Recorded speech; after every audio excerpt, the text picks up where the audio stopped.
Hello, everyone. Welcome to the Money Compass podcast. You have come to the right place if you are looking for critical advice on ways to help guide your direction toward a healthy financial future. I'm your host, Christina Pullman with Penn State Extension, an educator leading our statewide financial literacy efforts.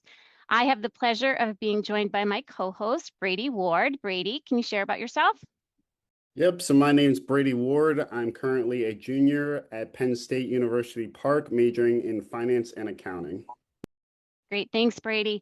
Today, our topic is identity theft, a growing threat affecting more people than ever before. The U.S. Department of Justice defines identity theft as the wrongful use of someone's personal information for financial gain. Our goal today is to break down the complexity of identity theft and give you the facts, the stories, and resources you need to understand this evolving issue and protect yourself. So we want you to sit back, relax, and enjoy as we bring you the latest information with our special guest today. We are honored and privileged to be joined by PA Attorney General David Sunday.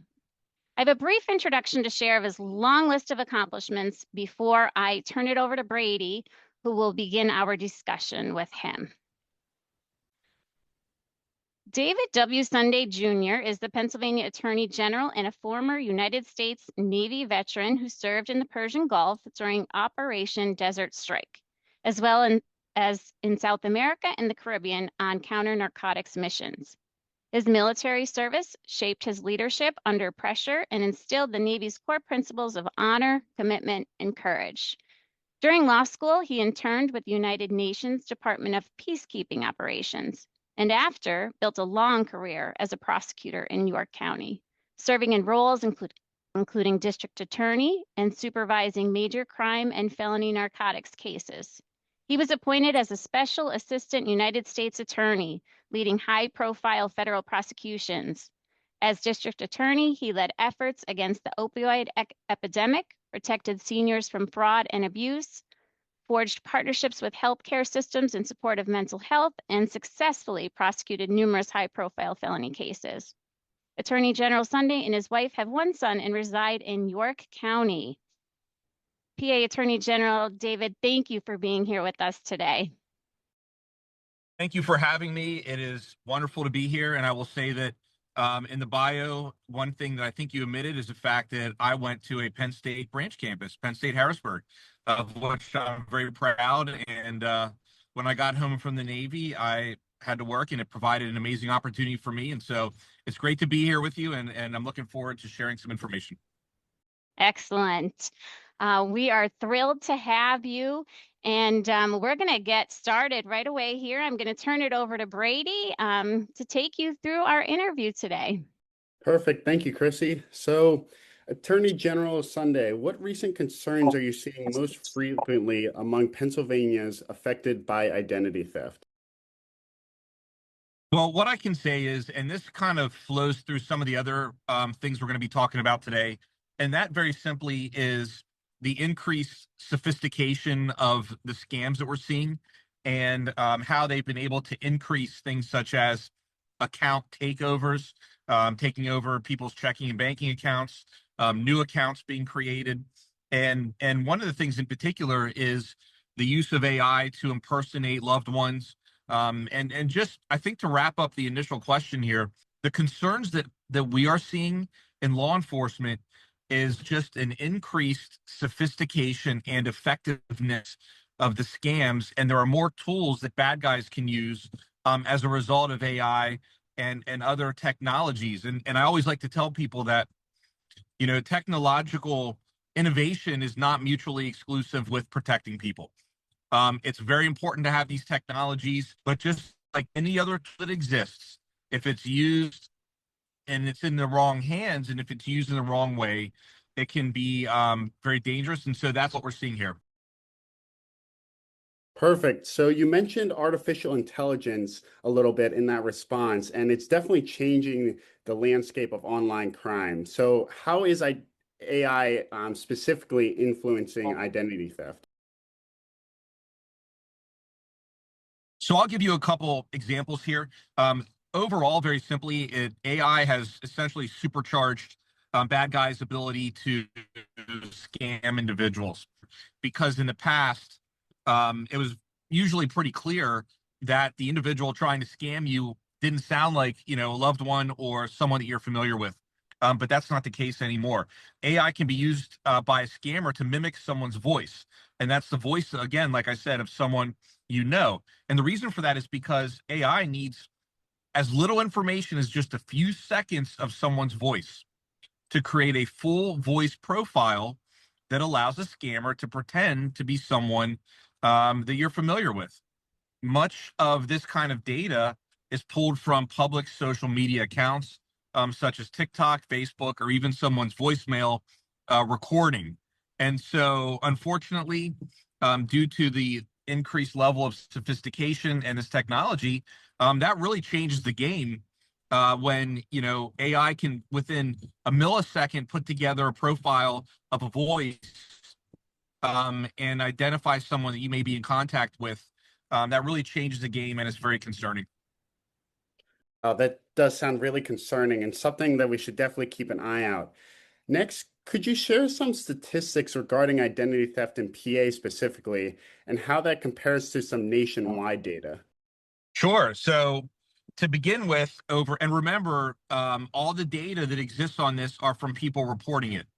And so if someone doesn't report an incident, that means there's no data that's captured that law enforcement can use. So what I will say is over 1 million reports of identity theft were nationwide last year, as reported by the Federal Trade Commission. That's over 1 million reports. Pennsylvanians reported around 36,700 instances of identity theft last year in 2025. So that's almost 37,000 instances of identity theft. Much of the identity theft that Pennsylvanians suffered came in the form of credit card fraud, loan or lease fraud, and banking fraud. Identity theft and other financial crimes are often underreported because many people feel shame associated with reporting these crimes. And I want to say that if anyone's listening to this, one of the main takeaways, if they're listening and taking notes, write down, talk to someone. I don't want anyone to feel alone. A lot of times individuals are embarrassed that this may have happened to them and they don't want to report it. I will tell you that as the son of aging parents that are in their 80s, I tell them every day, make sure you talk about what happens. There's always someone here to help. And if someone's embarrassed, they need to understand that this happens every single day. And I promise them that either a loved one, friend, someone they know has gone through this. They're not alone. And please, please, please reach out for help. Another piece of data is most of the money lost to financial scams was lost by Pennsylvanians between the ages of 50 and 79. So total losses for Pennsylvanians within that age range last year was more than $88 million. So comparatively, Pennsylvanians 49 and younger, which I was until about 6 months ago, lost about $29 million. And so, the reality is anyone can become a victim of identity theft. Scammers target the people that they think they can influence the most and those who have the most money to lose. And unfortunately, that means that scammers are often targeting people between the ages of 50 and 79. Lastly, Pennsylvania ranks 16 out of the 50 states. So it's 16th out of the 50 states in the most fraud reported last year. So there are some pieces of data for your listeners. Wow, that is really impressive, and a lot of different numbers coming at our listeners that I really enjoyed hearing about. And so you spoke about making sure you reach out, telling somebody about identity theft. So what is some of the biggest mistakes that maybe people make that lead to identity theft specifically? So it's interesting because so you could take a few mistakes and they encompass the majority of the thefts. All right. So what I'm telling you right now, this is really, really important. The first one, a huge mistake that people make is making snap decisions or not double checking that someone or something is legitimate before sharing your personal information. So it is absolutely crucial for everyone that's listening to this to know the goal of scammers is to get your personal information, right? There's a million different ways that they can try to do it, but at the end of the day, they want your social security number, they want your date of birth, because they want to steal your identity. So one of the big mistakes, I'm telling you, is people making very quick decisions. You do not have to make an instant decision in most anything. You can stop if you're confused, if you're not sure, just stop. You could take a day, go away, hang up the phone. Um, don't even engage in the conversation. Talk to someone. A huge strategy that is used by scammers is to make people think that they must make an immediate choice. And that's not a real thing. And so if anyone's pressuring you to make an immediate decision, just stop and walk away from it. Scammers, they rely on emotional triggers to urge you to act quickly without thinking. So you're going to have them try to make you make an instant decision, and they're also going to tie it to something emotional, something like that might make you be afraid, have fear, excitement. And so people can take your time. Don't let the scammers pull you into that situation by making you think you have to make an immediate decision. Wow. So you actually got into my next question, which that are a lot of our listeners have businesses, especially our farmers and agricultural producers. So you mentioned a few pieces of advice. Do you have any other piece of advice to avoid becoming a victim of identity theft? So I do. And the first one is I want to talk about answering your phone if it's an unknown number. Okay, this is really, really important. And when you get a phone call from an unknown number, don't answer it. If you're not sure, just don't answer it. I talk to my parents about this literally every day. In fact, last night I talked to my father-in-law about this because he answered an unknown number and it was a scammer.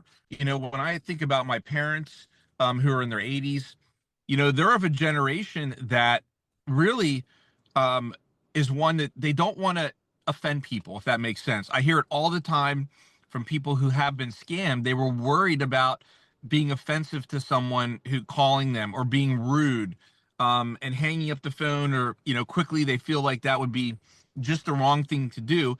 And God bless them for being such good people, but unfortunately the people that are trying to scam them aren't. And so if you don't know who's calling, do not pick up the phone, let it go to voicemail. This is really important. It's called clickbait links. So there are tons of scams related to package delivery, past due payments, and other business related scams that are texted to your phone number. And it'll say you owe money to whatever state for toll payments. It'll say there's a package waked up and you have to click on this link to get the information about it. This goes back to what we said earlier, which is every scam is trying to get your information. So they want you to click on a link so that they can take that information from you. So watch out for that.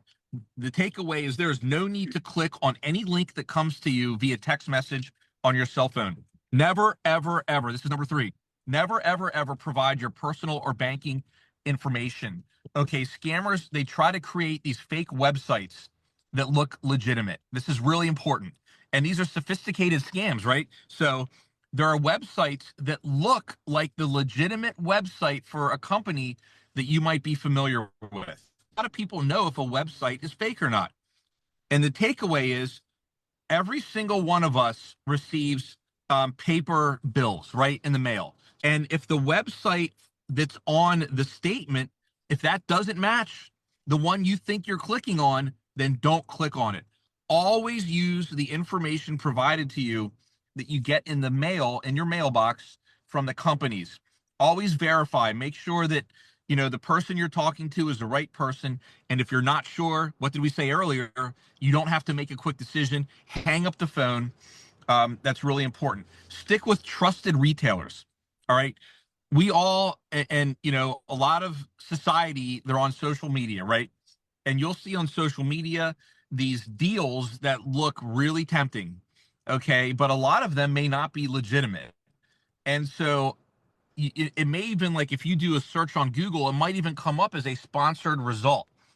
Just because it's a sponsored result, that doesn't mean it's legitimate. So stick with trusted retailers that you've used in the past or that have been recommended to you by a friend. And two other quick ones here. Read the fine print. Okay. So you get a lot of offers for buy now, pay later services. Okay. If you see buy now and pay later, you have to be very, very careful because a lot of these services come with hidden fees or penalties if you miss a payment. And the interest rates can dramatically change on you after you engage in this contract. And so, very simply, always thoroughly read the terms and conditions before signing any contract. And lastly, look out for loved ones. Sharing these tips can prevent someone else from being a victim of a scam. Talk to people you know, your friends, your family. Let them know that this stuff is very, very real and that they should look out for it. That's a lot of different information you just shared there, and hopefully our listeners really appreciate that and can start writing down some notes based on that. The last question I have for you, the last big one here is, Yep. in the unfortunate event that someone does have their identity stolen, what does that recovery process look like, and how often or how long does it take cases to get resolved quickly? So it really depends, okay? And if you suspect your identity has been compromised, and this goes back to make sure you tell someone, right? We talked about this earlier when we first started.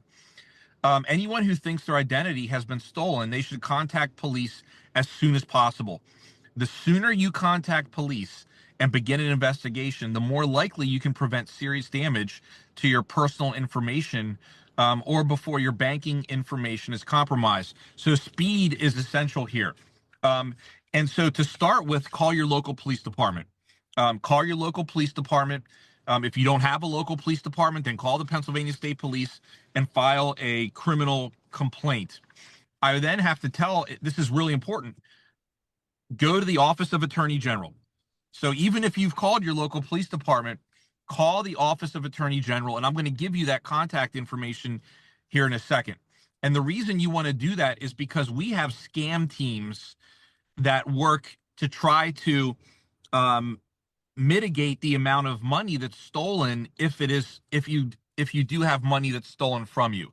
And so there are services that can be provided by the Office of Attorney General to hopefully, make sure that if they do steal money, that you might be able to get it back and that we can minimize the amount stolen. So to repeat that, call the police and then also call the Office of Attorney General. The phone number for the Office of Attorney General is 1-800-441-2555. And you can email scams@attorneygeneral.gov. And so I would ask that people do that. They can file a report online as well at www.attorneygeneral.gov as well. That's perfect. Thank you so much for some of those resources. And that gets right into my last question here is, where would you direct someone looking for more resources, our listeners, on identity theft, if they have any more questions or just want to keep learning about the topic? Yep. I think a great resource is the Federal Trade Commission, the FTC. So they provide resources online that outline how to report identity theft, steps you can take to recover your information. Basically, to your point, just tons of information. And their website is identitytheft.gov. That's identitytheft.gov. Thank you so much, Attorney General Sunday. I really appreciate you answering all these questions and giving us so in-depth answers. And I'm going to turn it over to Chrissy to close out the rest of this podcast. Thank you Sounds great. both. Thank you for having me. Thank you. Wow, lots of important information, great tips, great resources. We have to wrap up for today, but as we learned, you are not alone with any of this.